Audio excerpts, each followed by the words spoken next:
we will call the matter of the people of the state of Michigan versus Brandy Sue Jones in file number 2030557FH. The record to reflect that Ms. Jones appears here in person with her attorney, Mr. Matthew Nave, and that the people are represented by Mr. Ryan Valet here today, and that the prosecutor, Ms. Andrea Krause, is also here. So, counsel, Mr. Nave, have you had an adequate opportunity to confer with Ms. Jones regarding the information contained in the along with the many victims' impact statements that have been received? I have, Judge. I forwarded that information to her and also the letters as we received them. We also forwarded to Ms. Jones, so she's had a chance to review all of that. Okay, I see she's not in agreement that she's had a chance to do that. So, and so as I understand it, there are no challenges to the information contained in the report, is that correct? That's correct, Judge. No challenges. All right, thank you. So, Mr. Valet. Your Honor, we have members of the family that wish to speak. I'd like to handle that matter first. If we could have Tom and Beth Lafferty, please. Yes.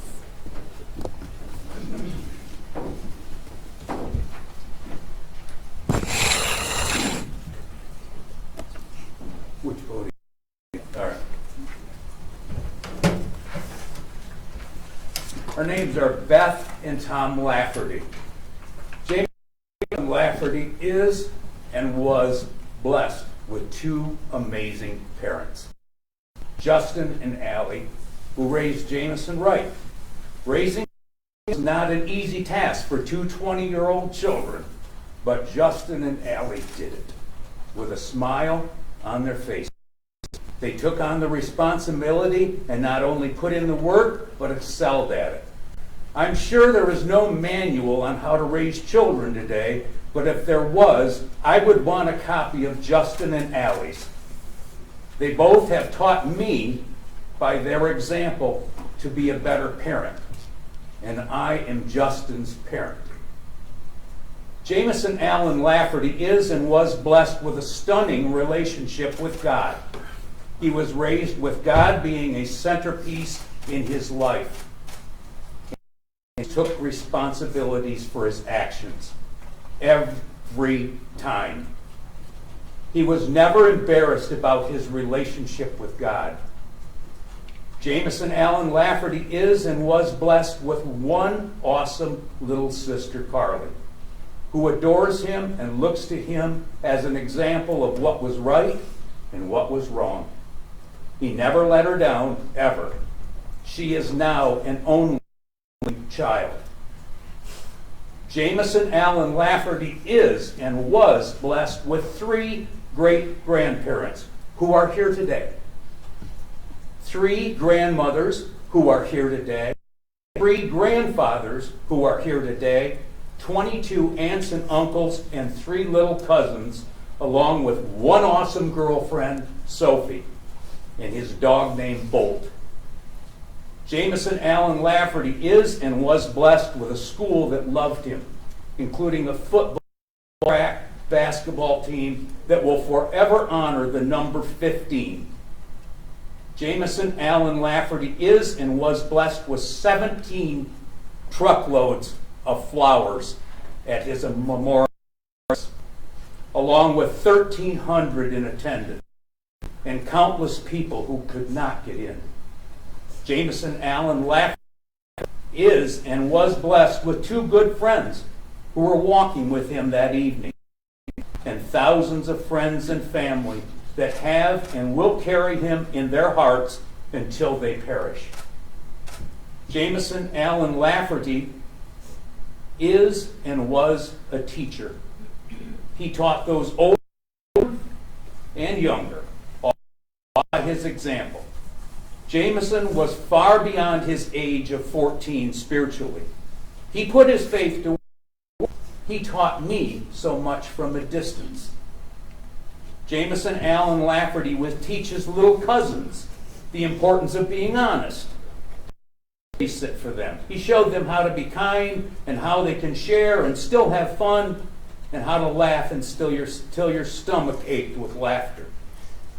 I refer to Jameson Allen Lafferty by his full name as an honor to him. You see, there is, was, ever be only one Jameson Allen Lafferty. To know him was to love him. You see, this really isn't about the person who committed this crime that resulted in the loss of Jameson. It's about and his family and his friends. We're here today to weigh in on how this horrendous crime has affected each of us with hopes that the sentence for committing it will be correct.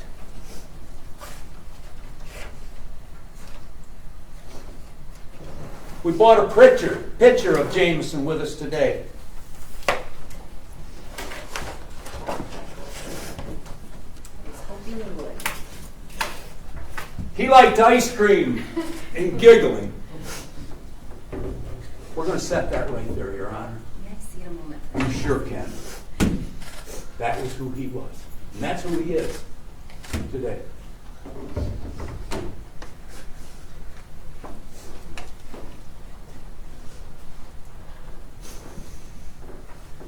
If the court would allow, would those folks who were mentioned, who Jameson was and is to, could they stand? Absolutely. If you knew Jameson, you were his grandma or grandpa, would you please stand? If you were just a friend of him, would you please stand? I asked these folks to stand for justice for Jameson, but also so that we, who in this court, each one of these people has already been sentenced. Okay?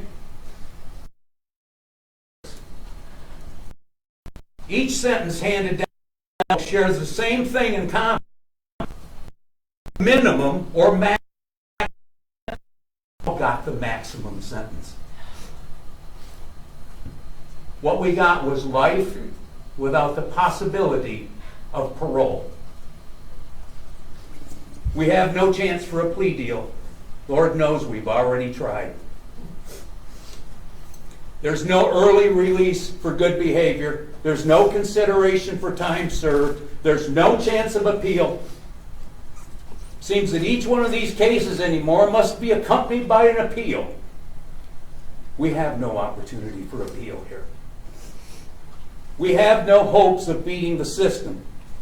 The system will never defeat the defendant. The system has already beaten everyone back here. We can't get rid of this with a no contest plea. We must expose everything, our innermost fears and sadness to get to this point. We are guilty. No trial. This family that lives in Montcalm County has lived in a fishbowl in this community ever since August 8th and will continue to serve that sentence throughout their natural life. Strange that when this family goes out in public, many times people just don't know what to say to them. They talk to their shoes because they don't want the wrong thing. I feel so sorry for those folks.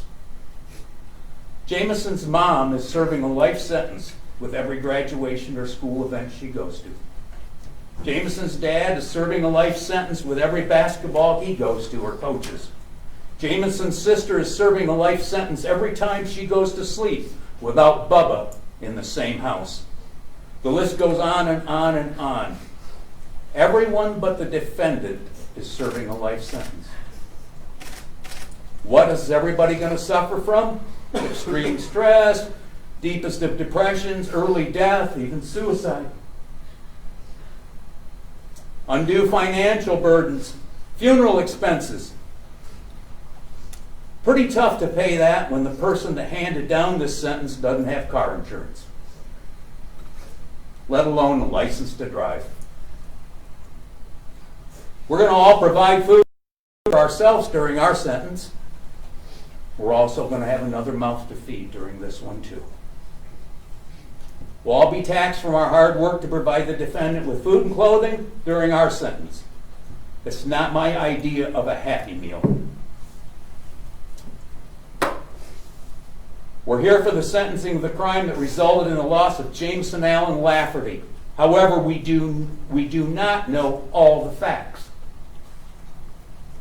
We're not given the opportunity to know all the facts. There are a few things that we do know.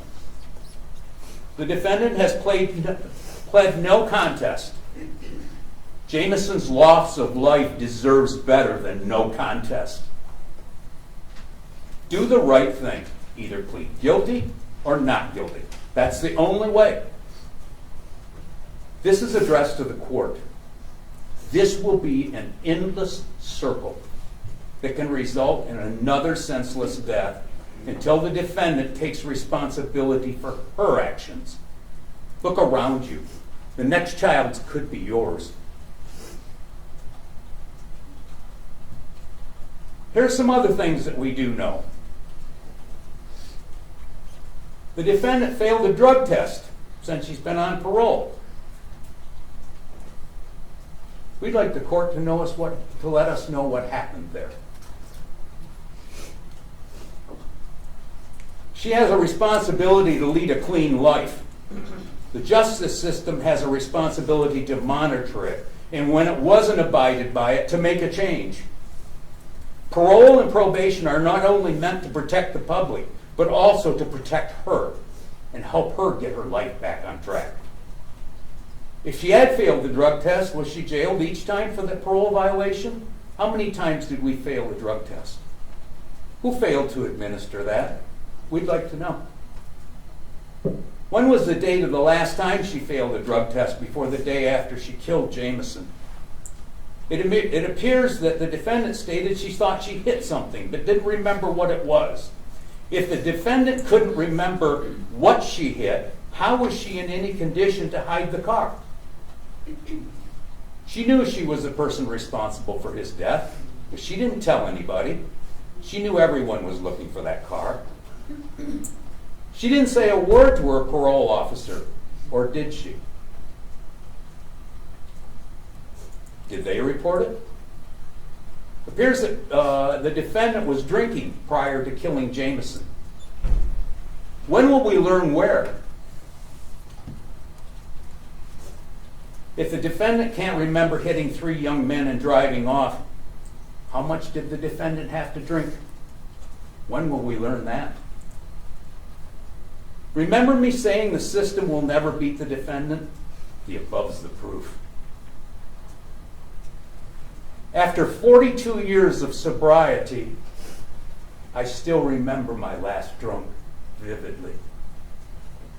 For me to ever be sober, I had to take responsibility for my actions and take the blame. By leading a life of sobriety, I was gifted by God the life of our son, Justin Lafferty, his son, our grandson, Jamison Allen Lafferty, and his sister, our granddaughter, Carly. And our daughter, Mackenzie, and her 2 sons, our grandsons. They are my life's greatest accomplishment. They were only made possible due to my sobriety. Losing our grandson to a drunk driver who is not taking responsibility for their actions is very sobering. I'm here today by the grace of God. I've maintained 42 years of sobriety by the grace of God. My advice to the defendant is admit your guilt, to be set free from the binds that are holding you in your life. I plead with you as a recovering alcoholic to plead guilty. I know it can't be done now, but it might be able to be. God's amazing grace saved me. He can save you too. And please remember that rehabilitation begins by admitting guilt. Without that admission of guilt, we are just rearranging seats on a sinking ship. No program or classes in prison, no miracle rehabilitation drug administered in prison will make this correct. It's come to my attention that AA is no longer used as a driving vehicle in prisons to help promote long-term sobriety related to addiction-related crimes. That is a shame. AA adds a spiritual side to one's journey to a better life. Life that that can be saved by sobriety in God. Admitting guilt first, taking responsibility for one's actions will pay big dividends. The defendant didn't take responsibility for actions that night, which is evident by her driving away, leaving 3 children laying in the grass. The defendant is not taking responsibilities for her actions by pleading no contest. The defendant is not taking responsibility for actions by referring to the arraignment as she did. You all heard that. The court heard that. It speaks volumes. Please make this right. Whatever the defendant receives will be the lightest sentence handed down in comparison to all of ours. It may just be that Jameson sacrificed his life to save hers. Don't rearrange seats on your sinking ship, Miss Jones. Jump on board and take ownership of it today. Do the right thing for the first time, and you plead guilty. You are correct. This is no contest. This is Jameson's life. This is this family's life. The court, let your conscience be your guide. Someday this child may be yours. In closing, Ms. Jones, in her own actions, will have to serve the same sentence as we all here are serving. Life without the possibility of parole. You see, I am transferring the burden of his death to her today, and I'm going to be remaining with the joy of his life. The ice cream cones, the giggling. If it pleases the court, I would like to give a gift to the court. The picture of Jameson. Jameson was killed by a drunk driver. A high driver. We'll never know how much. I bet we will. Maybe that face can help somebody else. Thank you. Thank you.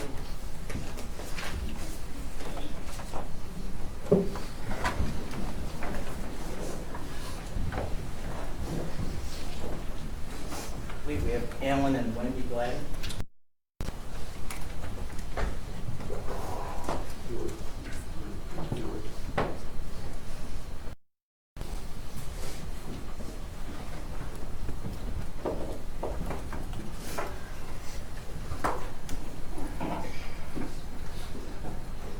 Good evening. Do you mind if I just like this? Ask you, very welcome. This girl right here, Brandon Jones, is now what my grandson, who is 2, hugs, because he doesn't have Jameson anymore. It's now what my granddaughter sleeps with, because she doesn't have Bubba in the same house.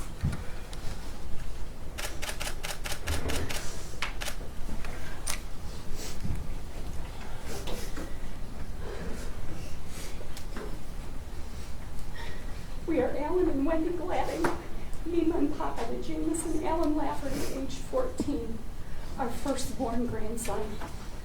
First, Brandy Jones. Many in the courtroom today are wearing their Jacket Strong shirts as a reminder of the support and legacy that will live on through Jameson. He will forever have a lasting impact on our family, friends, and all communities, even out of state. His papa and I are wearing these Jameson Lafferty signature shirts with his signature on the back and his signature on the front near our heart. It gives us a small part of him we can hold near and dear. The number 15 on the back was his sports number in track, basketball, and football. Greenville Middle School has now retired his number. It pains me that my kids have to go through this traumatic experience, a regrettable experience that after today we hope you, Brandy Jones, can never cause again. It is with a very heavy heart we stand in front of this court filled with sorrow, pain, and a very deep sadness in the loss of our grandson, Jameson Alan Lafferty. Every day my husband and I mutually grieve and try to help our grieving children, parents, grandchildren, and especially our granddaughter Carly, age 8, Jameson's sister. Brandy Jones, it is because of the decisions you made the evening of August 8th, the night you tragically took the life of my beloved grandson, why we are all here today. We are here to express the devastating impact that this has had on us and our entire family. The void left by Jameson's absence is an indescribable one that words fail to capture. The depth of our grief and the profound sense of loss we experience every single day has been extremely difficult. The tears we shed many times a day cannot even be described. Brandy Jones Jameson was a vibrant, talented, compassionate, wonderful young man that had such a promising future ahead of him. He was everything to his papa. My husband lived through Jameson and did everything for him and with him. His papa was looking so forward to his football season. He went to every practice, every game, and was so excited to see Jameson's hard work from being in the gym over the summer pay off. Jameson was his papa's best friend, only to have that taken away in an instant because of your negligence. The pain of Jameson's absence is a constant reminder of the dream shattered and the future stolen from him and our family. Jameson will never go hunting with his papa again. Jameson will never be able to go to work with his papa and learn more carpentry. Jameson will never split wood again to earn money. Jameson will never call us to stay overnight. And I will never be able to make his favorite cookies. We will never see Jameson play sports again. We will never see Jameson graduate and all the things in between, and we'll never get to see the promising future of opportunities that Jameson had. We have been forever changed by this horrible tragedy. Our once joy-filled gatherings are now clouded by a lingering sadness that permeates every moment. The warmth that once filled our home have been replaced by a tear-filled room filled without Jameson. The loss of Jameson has left an everlasting void in our lives, forever altering the very essence of our family's relationship.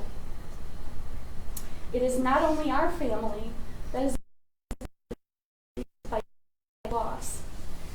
His many, his tribe friends from church, our entire classmates, his friends, teammates, and many that we were with Jameson that fateful night that will carry the weight of this tragedy and relive it every single day. They want to erase August 8th and the memories of that night. The night they suffered the trauma inflicted upon them, witnessing the unimaginable and losing a friend they grew up with. Their innocence has been stolen and replaced by a burden no child should bear.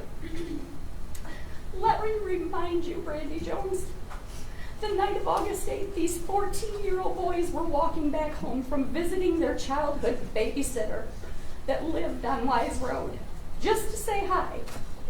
They left and crossed the road in front of her house and were walking in the yard back to their friend's house, just enjoying themselves, boys being boys, and doing absolutely nothing wrong. Then you go through not one, not two, but 3 lawns before hitting them. I'm just thankful these boys did not see you coming from behind. Why and how be the scene of such a tragic accident, scared or not?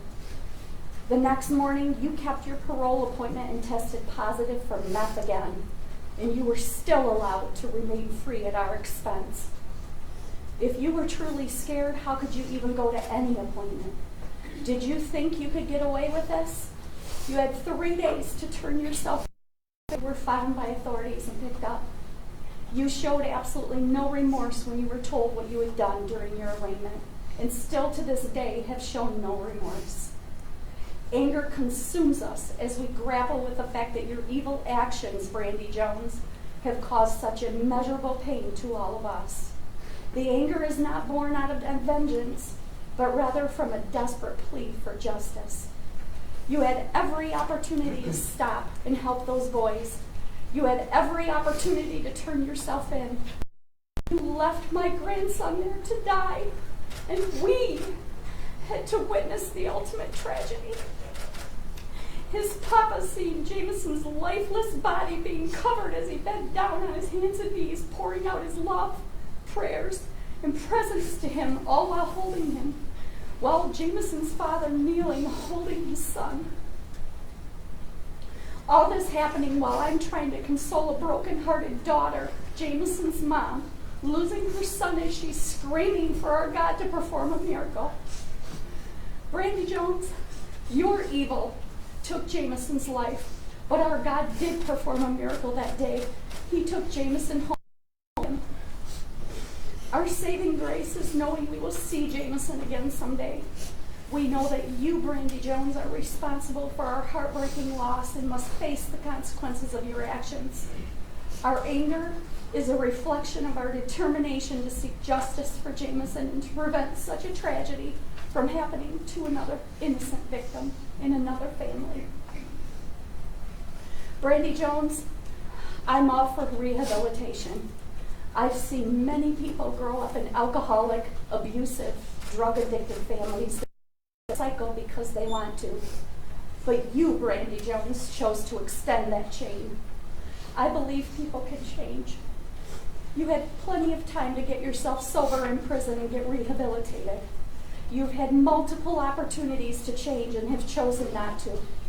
I'm sure there were substance abuse programs, behavioral therapy programs, educational and vocational programs, transitional planning, aftercare, and reentry into society programs, and I bet they even have religious programs. Why do you not take part and make those changes? We ask why you could be so cold and evil. Why? Why you were placed on parole after 3 years of serving a 20-year sentence that you will no longer have to serve the remaining 17 years because of this crime, killing my grandson. Why you tested positive more than once during your parole, and why you were given leniency and not sent back to prison to continue your 20-year sentence, Brandy Jones. If you had been sent back to prison, we wouldn't be here today. I will only say this. I have made a promise and a vow. I will get answers. And I made that promise to myself, my family, and above all, Jameson, that I will do whatever it is necessary to do to ensure this never happens again to another innocent victim. But that's another day. May our collective pain, the letters shared to you, Your Honor, the letters that have been read today, and the daily struggles that have taken over our lives since losing Jameson, serve as a reminder of the importance of accountability and the need to protect innocent lives. We may have to forgive you, not for you, but for ourselves. I will certainly pray, Brandy Jones, that you find God, because He's the only one that can help you now.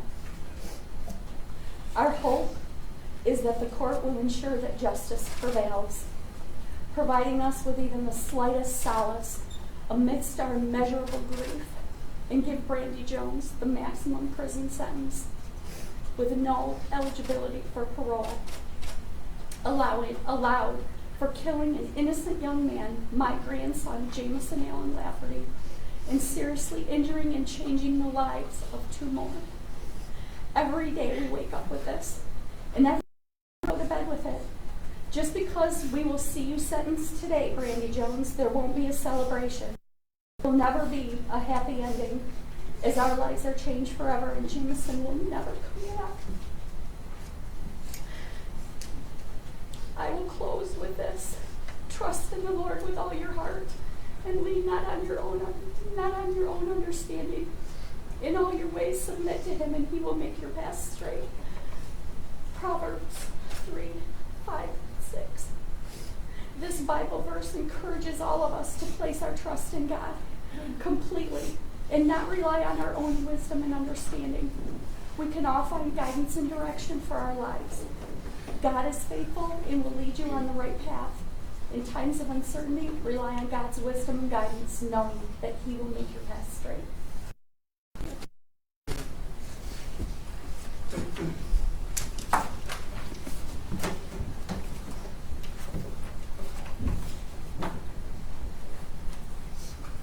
And Jameson's parents, Justin and Mary.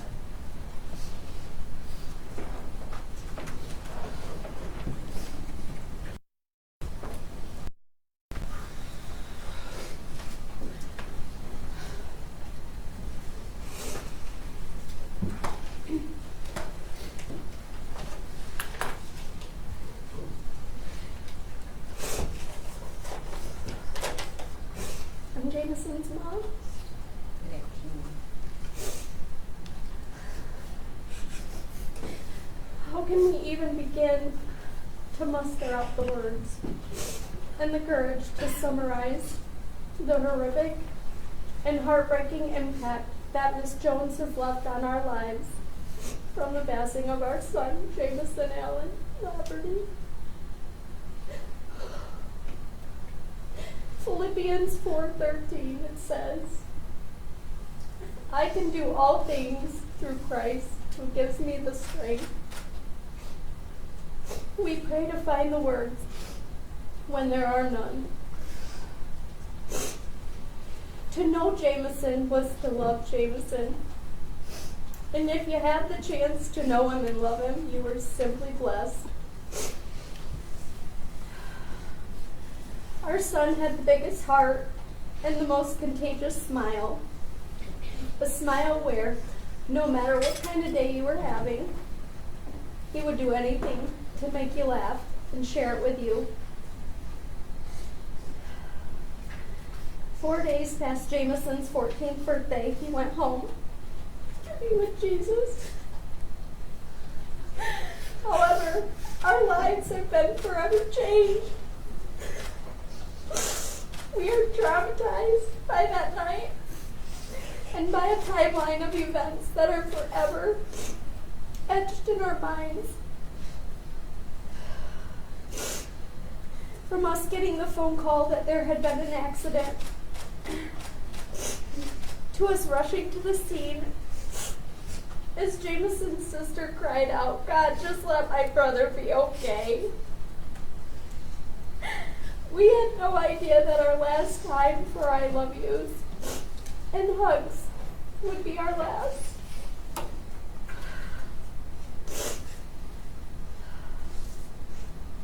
Now we have to live the rest of our lives with the pain and suffering that Miss Jones has caused.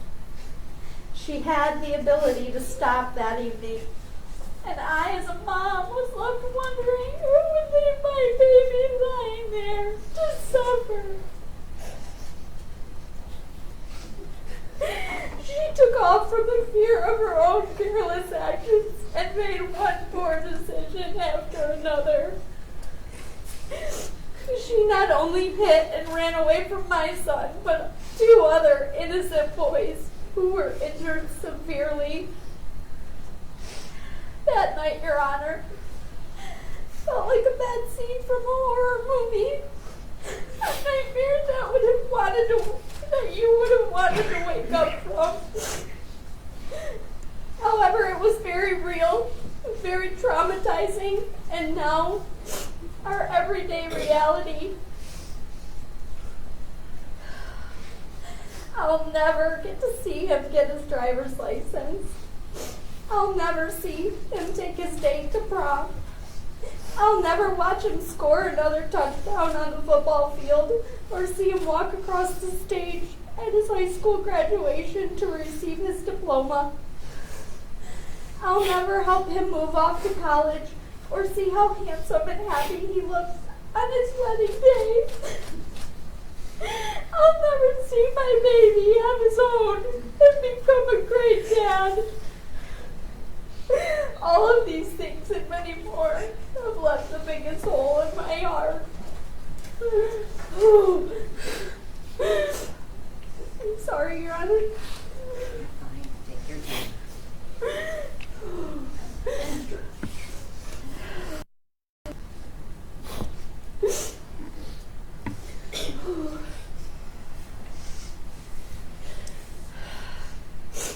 Romans 12:21 says, "Don't let evil conquer you, but conquer evil by doing good." In true Jameson fashion, I will leave with this. Miss Jones, you have changed my life, the life of Jameson's 8-year-old sister, the life of my husband, who now has to live the rest of his without his best friend. However, I pray that your time in prison is transformative. I pray for a renewing of your soul, restoration of both your life and of the broken areas of your heart.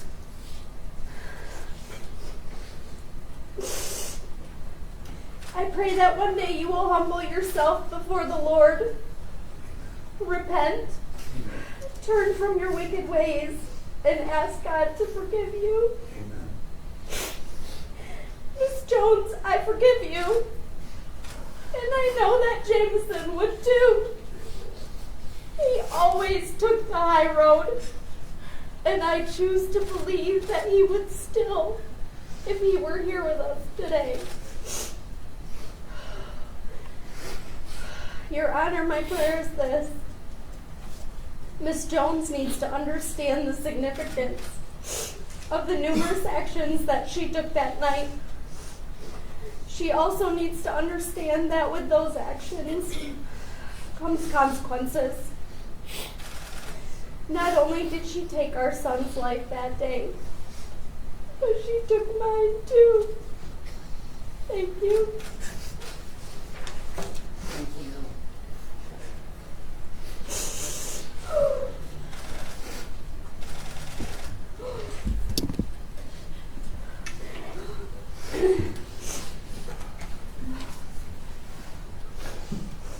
Your Honor. My name is Justin Lafferty, and Jameson is my son. Today is a tough day for many, as you can tell from the amount of people here and statements read. The impact of this crime, though, is not just limited to those here today. On August 8th, 4 days after Jameson's birthday, my son was killed in a hit and run with the defendant behind the wheel. As the defendant fled the scene, my son was taken into the arms of Jesus. As the defendant proceeded to cover her tracks, my son was covered up with a white linen sheet. As the defendant woke up the following day, my son stayed resting. And as the defendant continued to carry on with her life, hiding from her actions, my son's heart went on through acts of love, kindness, faith from the impact he had in this world. In the days, weeks, and months to follow, family and friends came together. An entire community showed up with unwavering support. A Jacket Strong campaign not only swept through Montcalm County, but was displayed in unity across over 30 different schools as far as Colorado.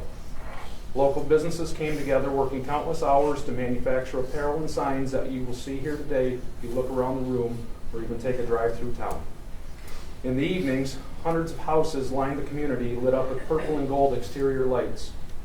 Over 1,000 cards were received, many from complete strangers, detailing how even though they didn't know us or our son, their lives were impacted from these events. We received numerous messages of condolences and sympathy from other states and even another country in one instance. Bibles were purchased by a person we have never met out of state and donated to local churches in their community with an imprint on the front cover that read, "In memory of Jameson Lafferty." A funeral was held for a 14-year-old boy that included over 40 volunteers, a security team to help organize the crowd, local law enforcement for traffic control, and an attendance of over 1,300 people. And during that funeral, 22 committed their lives to Christ following a prayer of salvation. My son is 14 years and 4 days. This is a sample of the impact he had on this world. This also serves as an unquantifiable summary of victims from this tragic event and loss of life. Not only is everyone outlined a victim, but every single person that my son will not have a chance to impact serves as a victim as well. It has been 112 days since my son was taken from this earth. There is not a day that goes by that I don't pray to wake up from this nightmare. The loss of a child is something I would never wish on anyone. The loss of companionship for my family and I is immeasurable. To move forward knowing that my family's last name now ends with me and will no longer be carried on is a heartbreaking realization that has impacted future generations.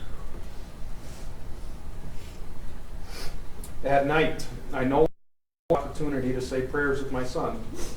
Instead, I pray solo as I sit on his bedside next to numerous pictures and mementos of him. In the mornings before I head, I no longer get to kiss him goodbye. Instead, I gently kiss a picture of him hanging next to his football jersey and tell him how proud I am of him, but without a response. When I get home from work, I am no longer greeted by a joyful soul that wants to play basketball or throw the football. Instead, I proceed to his room, cry, and tell him how much I miss him. When I am driving, I am continuously reminded of the places we used to go, just him and I. The happiness and memories turn to tears and endless emotion. I look at his picture hanging on a rearview mirror. On the back of it reads, "I will hold you in my heart until I can hold you in heaven once again." Talking to him and crying while I rub a metal keychain between my fingers that is engraved with his fingerprint. Something I do almost continuously as I drive to try and regain peace and love in my heart. To feel close to him, I no longer have the opportunity to talk with him with a response. I no longer have the opportunity to massage his hand as I drive, and when I stop, he politely asks just a little bit longer. The days go on, but the pain never stops. The grief is constant, and the impact is relentless. Thanksgiving every year is a time for our family to celebrate and be thankful. In years past, we have always hosted Thanksgiving. We entertain family and eat, play games and laugh, and give thanks to God numerous times over.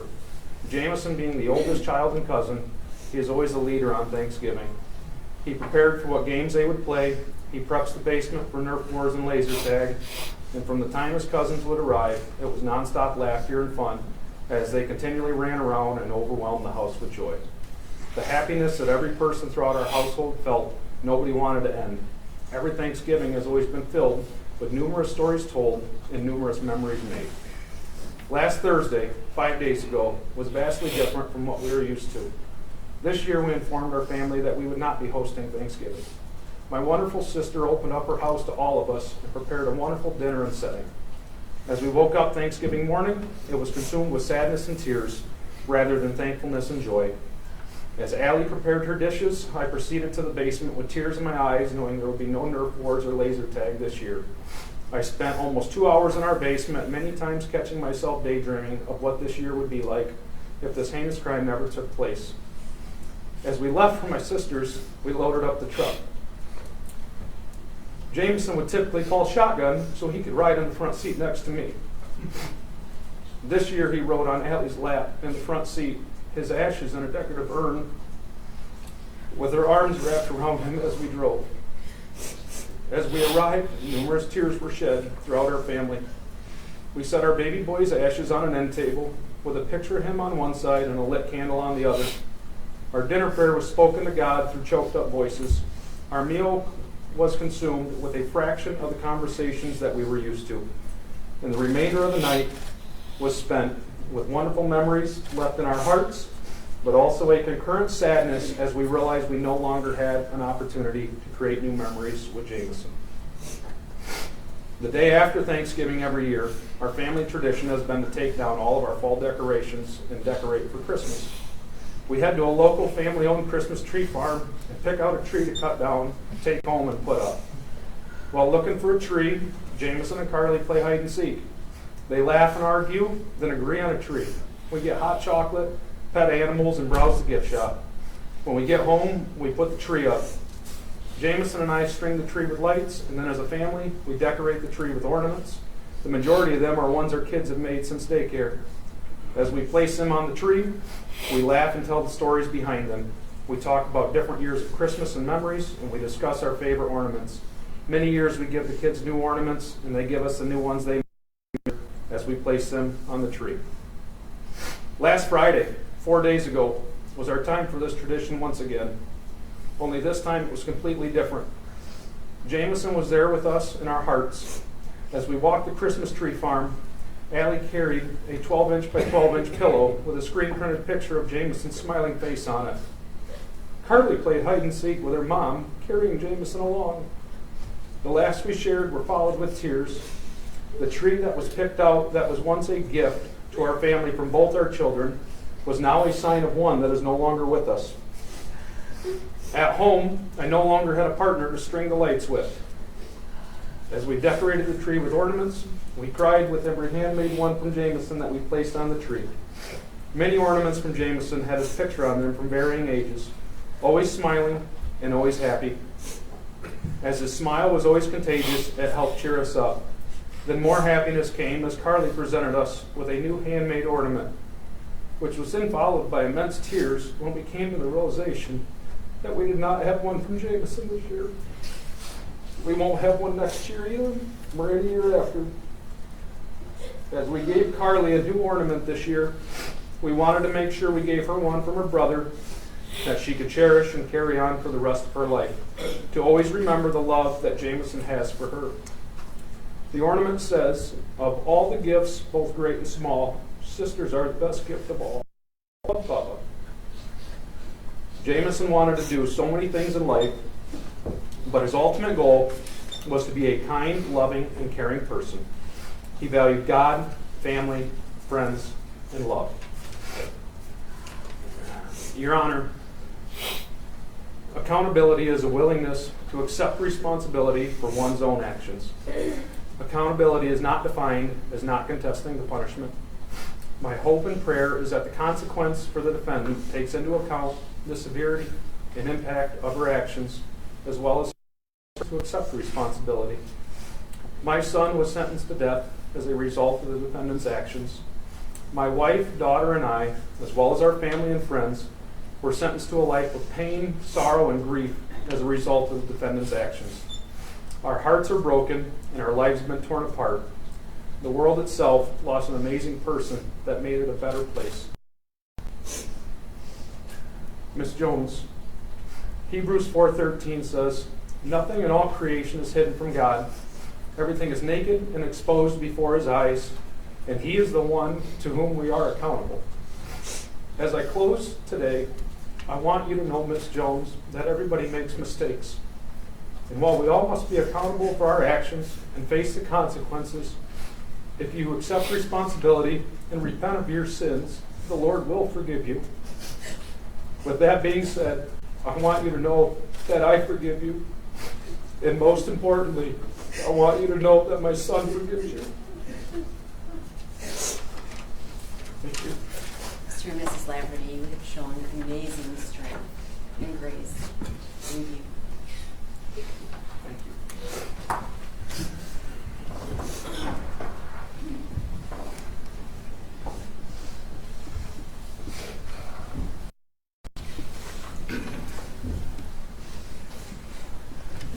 Your Honor, when a child is taken from us, that brings sorrow and emptiness and anger. The court and everyone here heard those emotions here today, and many others. It is clear that Jameson was loved by many in this community. Equally clear, the sorrow of Jameson's loss will linger on in the future. Jameson's death also serves as a dividing line between joy and sorrow, a line between before and after, and a line between what was and what will never be.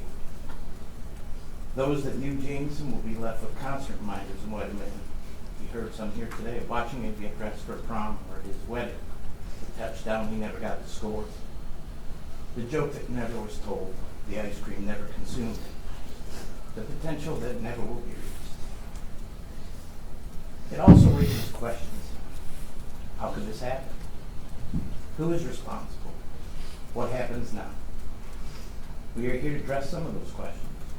We know there was a collision between a car and 3 young boys. We know that Jameson was killed as a result, and that Lucas and Zeke were seriously injured. We know that car was driven by Brandy Jones. We know that Ms. Jones did not stay at the scene. We know that she did not render aid to the boys. We know to hide from her responsibility. We know that Ms. Jones stands in front of the court convicted of those acts. We have heard from the loved ones affected by her actions. We wait the judgment of this court.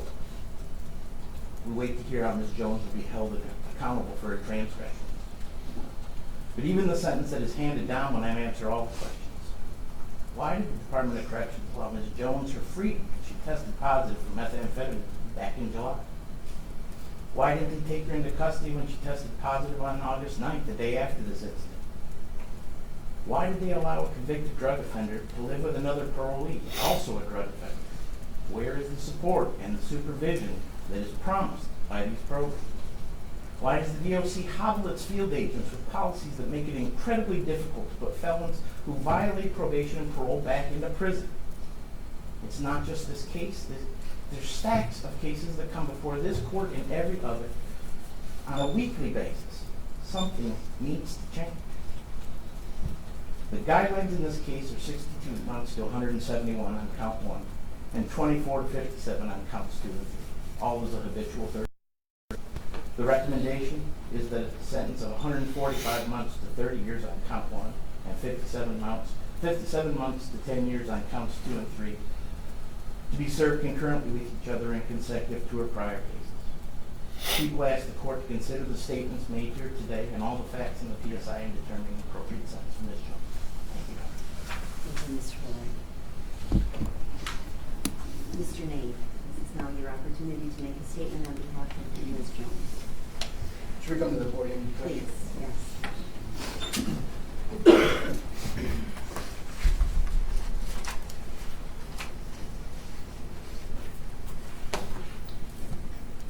So Ms. Jones first has a statement that she would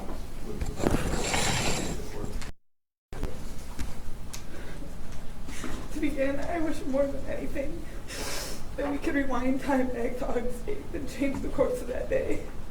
I regret that I was so distraught in my own life that I didn't think before getting in my car that day. I wish more than anything that I could pick places with this amazing young man. I know the feeling of loss, especially the loss of a child. I regret there was such hurt in my own heart that I didn't think about hurting anyone else. The loss of my own son makes living unbearable. It breaks me more and more each day. It haunts my every move. I beat myself up all day, every day for the hurt I've caused. I would never want anyone to know what the loss of a child feels like.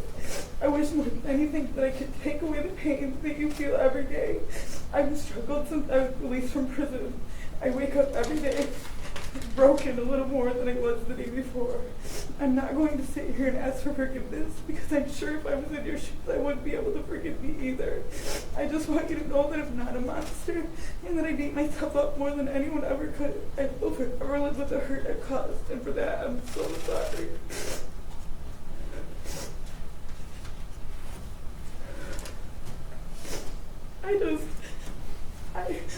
If I would have known I hurt someone, I would have stopped. I would have never wanted her to go through this as a parent, either one of them. I know what it's like to lose a 14-year-old son, and it's heartbreaking, and it's debilitating, and I'm so sorry, but I just don't know what else I can do. I would trade places with this young man any day of the week, and I wish I could, but here I am now, and my words might not mean anything, but that's what I feel. Thank you for making what appears to be a very heartfelt apology. Thanks, Judge. It's difficult to say anything under these circumstances. We've heard from family. We've read stacks of letters from friends. The hurt is real, and it's not going to go away. There's no sentence that this court can issue to change that. That pain and that loss will continue, as they've mentioned, for the rest of their days. There's nothing that I can say, there's nothing that Ms. Jones can say that would sound anything other than deflecting that responsibility and mitigating her responsibility here. And that's not what Ms. Jones asked me to do today. That's not what I'm going to do today. However, crimes don't happen in a vacuum, and I think it's important for the court to note that as well. I know that you do. I know that you take these seriously.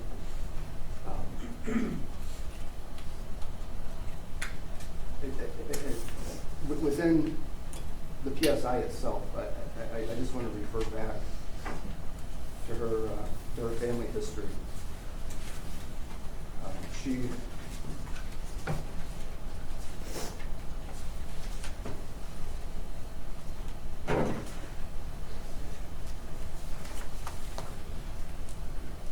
When she wrote her family narrative, she mentioned how her dad had been in prison her entire life, how she was raised with physical, mental, and sexual abuse, how there was CPS involvement in her life from a young age, how there was substance abuse. The love that you see in the families here today was not present in Ms. Jones' life. And again, that is not in any way to deflect her responsibility here. But again, I think it's important to note where she's coming from. She mentioned the loss of her own child. That loss was also due to drugs. Her own child, while she was in prison, OD'd. She's experienced great loss with very little support, and that continued when she was paroled. She was placed back into a bad situation, frankly, because she didn't have any other good situations to go to. She was living in a situation where there was continued drug use. She herself got back into drugs. She fully admits that. When people are presented with a stressful situation, I think they fall back to what their training is or what they've been accustomed to, and I think that explains in some small part Ms. Jones' actions on this night of August 8th. As she said, she would trade places in a heartbeat, and having many conversations with her, I think that that's true. As she also said, there's no words that she can say here today that really will have any effect moving forward. She's here fully accepting responsibility for what happened and for her role in that. And as Your Honor is aware, a no contest plea can be offered for a variety of reasons. The reason it was offered here wasn't because she wasn't accepting responsibility, but it was due to her lack of independent recollection of what happened. But having said that, she still didn't want to challenge it. She made very clear to me from the very beginning that she did not want to challenge it, that she was prepared to accept responsibility and accept her punishment for her role in it. I think that is very telling in her statement in the PSI, where again she said that she should go away for as long as possible. That is not a sentence that I read very often in the PSI.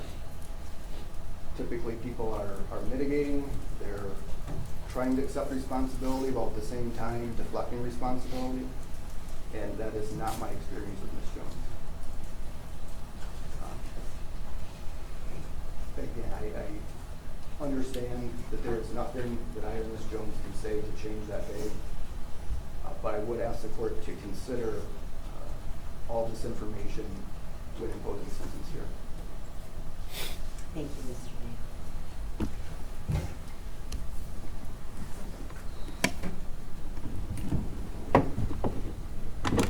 No, we'll just so Ms. Jones and the members of the Lafferty family, I think if this case screams out anything, it screams out that mind-altering learning to live life on these terms, embracing grief, processing it, critically important. And there's an adage out there that says that hurt people hurt people. That's what happened here. This is something that did not have to happen. And unfortunately it did. Ms. Jones, in my opinion, you have been shown a tremendous amount of Jameson's family. We seldom seek anything the absolute worst for the perpetrator. And yet both his mother and his father expressing their forgiveness to you. I'm so thankful that they have that firm foundation of faith in which to proceed and to move forward. I was given 2 bits of advice from my that have served me extremely well. The first was when my first my mother told me that every day is a gift. We don't know how long we have them. Every minute of every day with our loved ones is to be cherished, because, as has been so poignantly expressed here today, our last goodbye is our last goodbye. So I encourage the Lafferty family and all those impacted by Jameson's death to reflect on what a bright, shining light that he was, and how your lives have been changed for the better lived. Focus on that thankfulness piece, the time that you did have with him, because life is about choices. Choose to focus on the negative and the fact that his life was snuffed out way too early, or focus, be thankful for the time that you had with him, and do all sorts of good things so that that bright light will live on forever. Ms. Jones, after my family, it's a very debilitating loss. And I said to my dad, "How are you doing? How are you holding up with this?" He said, "You know, I found that the quicker you accept things, accept responsibility, your best to make amends, that's really the only thing that can be asked of you at this point. That you are genuinely remorseful for the loss that you've caused in this family. Mr. Navis pointed out, your life has fallen far short of what we would want for somebody in our community. Having never experienced your father's protection and strength in your household, having been victimized multiple times, various manners, and then losing your own son. You certainly have experienced life's most difficult experiences.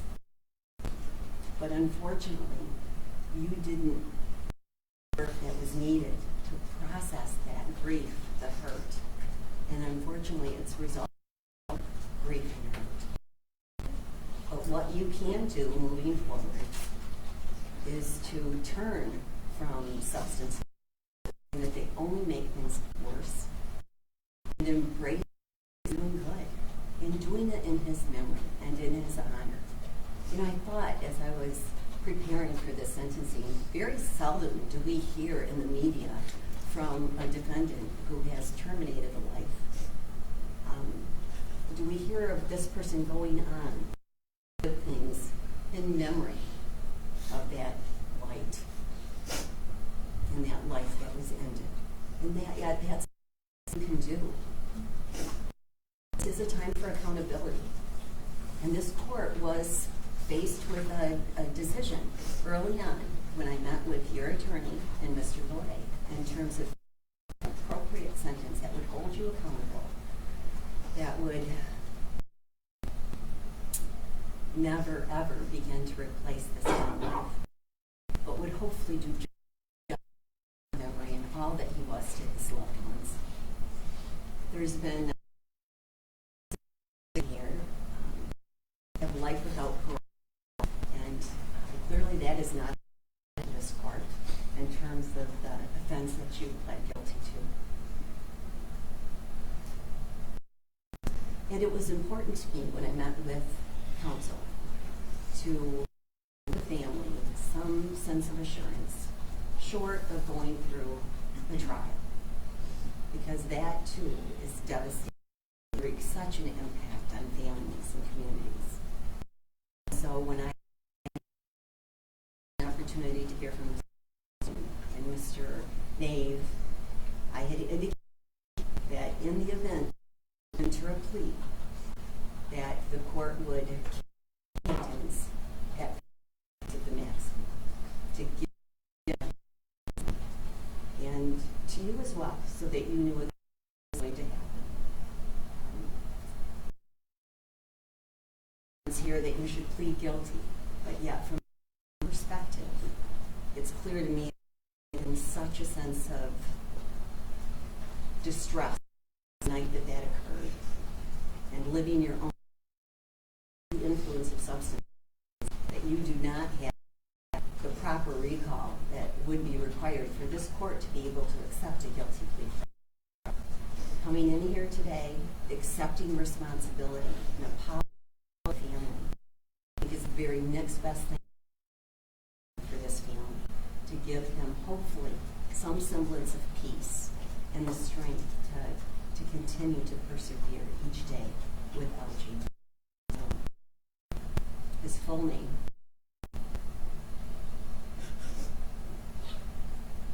So, Ms. Jones, the sentence of this court: 1, that being found at the scene of an accident when at fault, resulting in death as a habitual offender. 3rd, court that you serve 12 years to years with the Michigan Department of Corrections without any credit, and that you've since your arrest in light of your on count 3, which will be consecutive to concurrent to count 1, but also consecutive to your parole sentence. You will be required to serve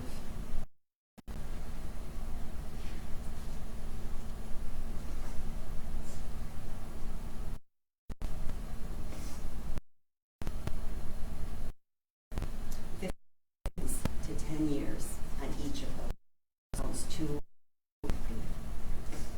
You will be required to pay restitution in the event that the family submits any restitution that have not been received. The court will leave that open to them. There is a crime victims assessment of $130, $550 in court costs, $2,000 in a fine, $400 in attorney fees, $68 in state costs. It's to counts 2 and 3. There is an additional $68 for each, a total of $100. And again, restitution will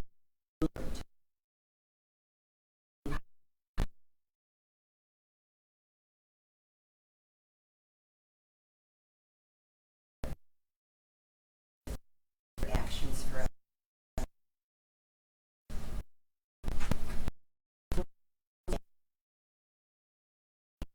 you don't have an app, you do have the right to appeal within 4 from today's date.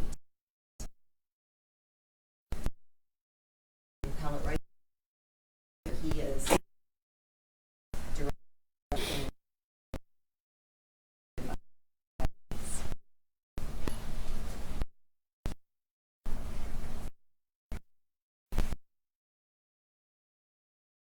in terms of the clarification.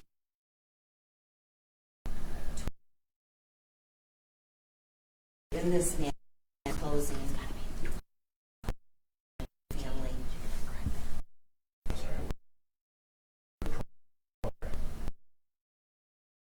Be correct that. Be correct that. Yes, 30 years in terms.